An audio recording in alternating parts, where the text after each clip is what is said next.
Ce n'est pas parce que la Bible ne parle de cauchemar qu'il n'existe pas.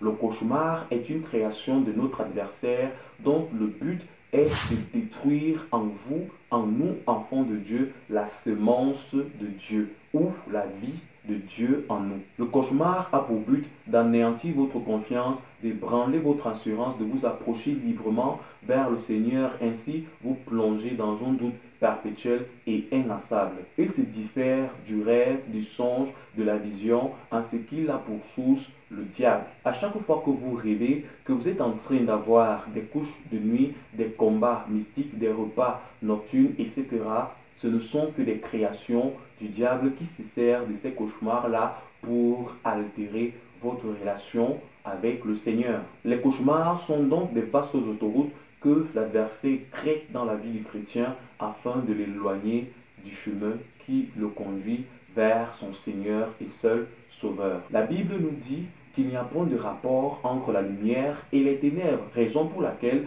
toutes les fois où il vous arrive de faire un cauchemar, ou il vous arrivera de faire un cauchemar, rappelez-vous, vous êtes la lumière de ce monde et en vous ne devrait subsister aucune trace des ténèbres.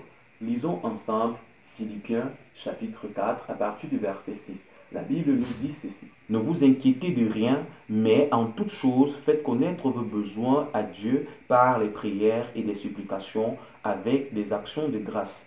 Et la paix de Dieu, qui surpasse toute intelligence, gardera vos cœurs et vos pensées en Jésus-Christ. Et la paix de Dieu, qui surpasse toute intelligence, gardera vos cœurs et votre intelligence en Jésus-Christ.